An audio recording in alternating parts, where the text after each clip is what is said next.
are back. Happy cooking. Today I have another great recipe for you. All of you have been asking me how to make the chicken tenderloin at home. So I figure, well, I might as well get it on video. So you guys, for those of you who sometimes don't have the time to come over to the cooking class live and already tasted the food and you want to have the recipe, so here we go. So what we're going to do is we're going to start with the chicken. Today I'm going to use the big 12-inch Saladmaster Gourmet skillet. And then what we do is, notice that it's actually cold. I can grab it from my hands. And then what we'll do is, we're going to start it at medium heat. The reason why I'm going to turn it to medium is because I want to preheat it before I put the chicken tenderloins. Now in the meantime, what you want to do is grab some chicken tenderloins like this, like chicken breast basically cut in like quarters in a way. And then I'm going to use, you can put on some gloves because we're going to be basically playing with the chicken breast. Okay, so what we'll do is we're gonna get some of my favorite herbs. As you know, I'm really big on herbs for the healing and the medicine on them. So what we're gonna do is we're gonna grab a bowl like this, like a 3/4 bowl, and then we're gonna take some herbs. So the first thing that I like to do is I would like to add some coriander. Coriander is one of my favorite spices I've been using lately because basically this is the ground up seeds from the like cilantro, and they're really good. They're antibacterial, antifungal, antiviral, also prevent salmonella and E. coli. Also they're really good for chelating heavy metals from your brain. The next one I'm going to use, I love spicy, so I'm going to use like chipotle powder. Any type of chili that you can actually use is a great idea because it helps you open the artery. So it's a great idea to have it handy. Next one we're going to use is turmeric. I love turmeric because turmeric is an anti-inflammatory. In fact, you can go to the pharmaceuticals now and buy curcumin pills, which is basically turmeric. But I recommend that eat as much as possible the herbs and the foods in the foods that you have at home rather than having a pill for every ill, because not everybody can process even the nutraceuticals at home. Then I'm going to use a little bit of cinnamon. Again, is really good for boosting the memory. Also, it helps alkaline the body. It's very high in magnesium. Then I'm going to use cumin, which is very good as well for the respiratory system. How much you use? Right now here I'm using only a half a teaspoon on each. And then the next one that I'm going to use is, I'm going to add a splash of sage. And of course, who here would like to have thyme? I love more thyme, so that's why I put it on my foods. Have some thyme. Thyme is really good, antibacterial, antifungal, antiviral, and it's also really good for the digestion system too. And of course, last but not least, I'm going to add a little bit of sea salt. This is to taste. Some people have like a very salty taste, some people don't. So I recommend that you use to your own discretion in here. And so those are the herbs that we're going to use today. Then we're going to add 2 tablespoons of grapeseed oil. Grapeseed oil or olive oil is fine. The only reason why I recommend not to use olive oil is if you're using the olive oil for anti-inflammatory effect or for the vitamin E, which is actually in it, then make sure that you eat it raw. But if you just want it for the flavor, it's okay to cook with it. Okay, so now what we're going to do is we're going to mix this really good. Just like that. There's your little marinade. And then you take the chicken tenderloins, put them in there. You can do this dish frozen to finish.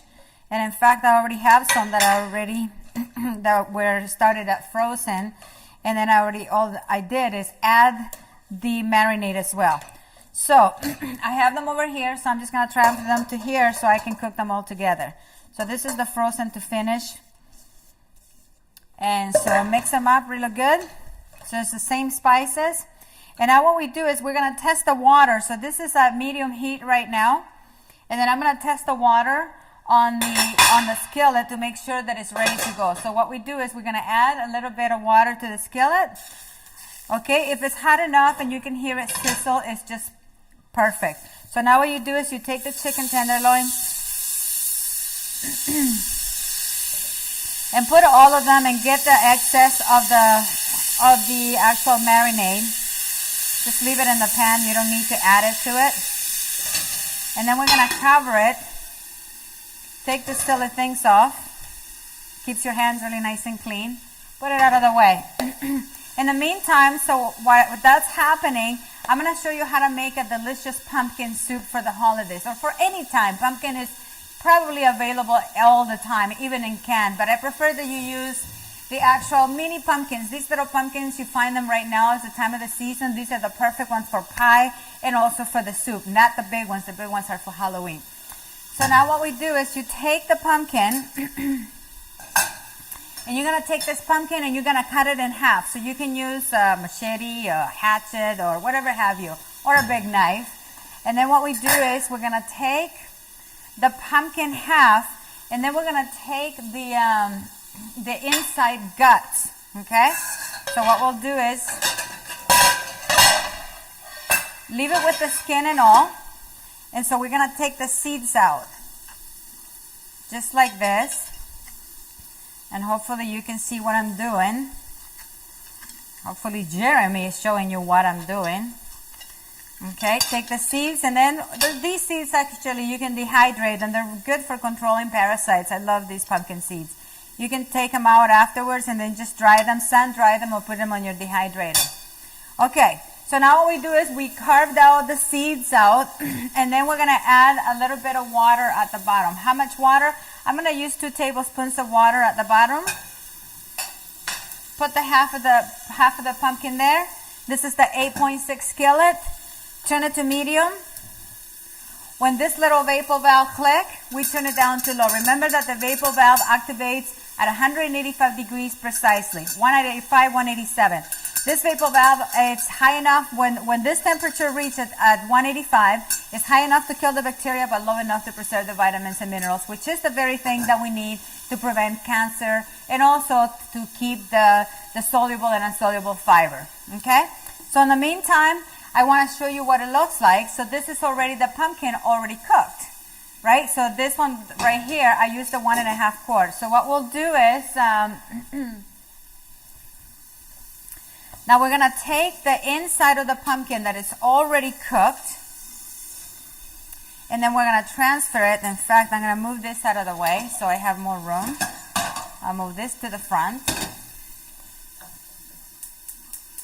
to make it easy so you can see.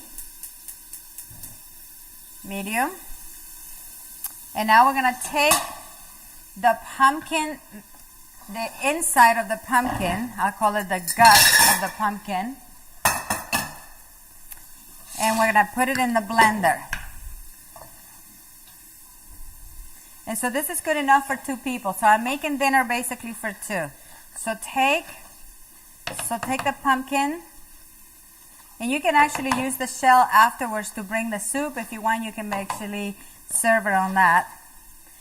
And now for the inside, for what we're going to do in the soup, we're going to add 1/2 teaspoon of chipotle powder.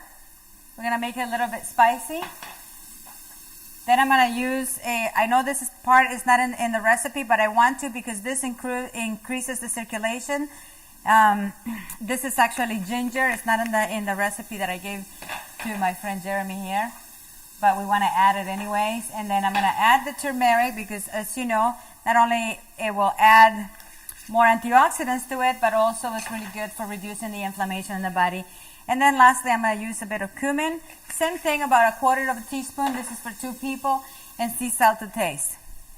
Now, if you want it really creamy, you can just use a little bit of the coconut milk. Coconut milk I love it because it fights pathogens in the body. It's antibacterial, antifungal, antiviral, and also protects your immune system as well. So what we'll do is we're going to add approximately 1/2 cup of the coconut cream. And what I'm going to do is I'm also going to add 1/2 cup of water. And so now what we do is we're going to blend it.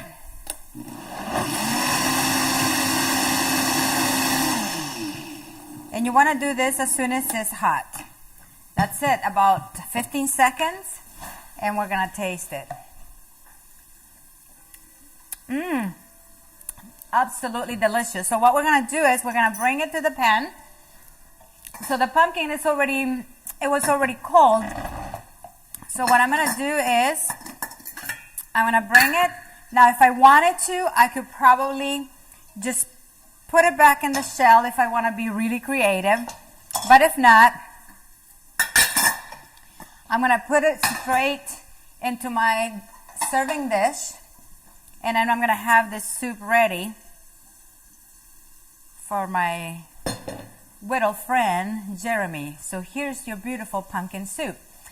Now what we're going to do is let's check on the chicken. So I just wanted to show you how quickly you can make this entire meal. And so just flip it over to the other side. So look at how beautiful. So keep the temperature a little bit higher, so about medium high in this case. Just flip all the little pieces in there. And of course this is more than for 2 people. We're counting that we're going to give some of this to the neighbors too. So neighbors better not be watching this, otherwise they'll go, where's my chicken? Okay, so we're going to leave it for another 5 minutes here.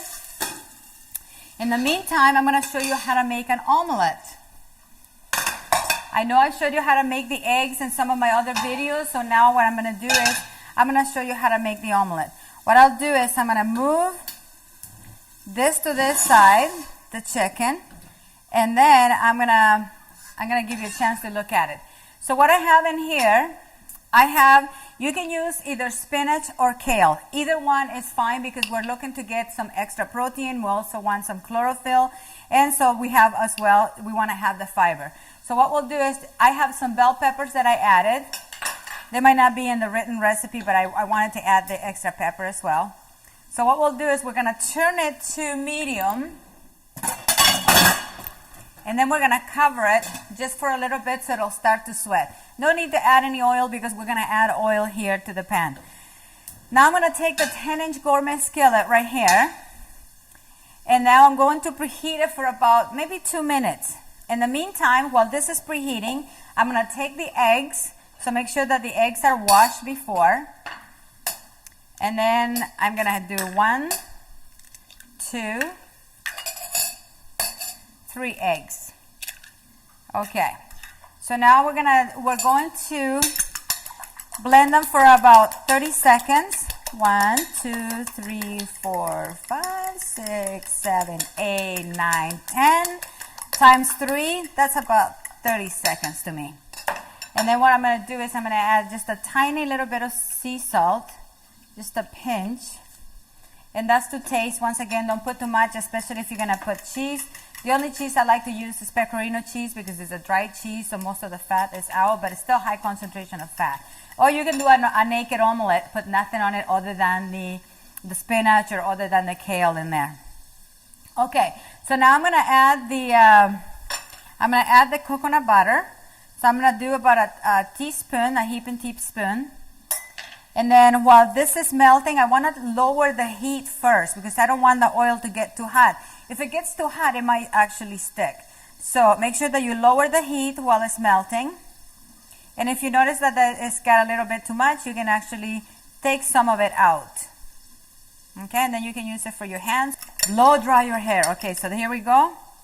So put it in. So notice that there's no sizzling happening. And now what we're going to do is we're going to raise the heat back up to medium. In fact, you could do even medium-high, but not too high. Okay, meantime, let's check on this chicken again.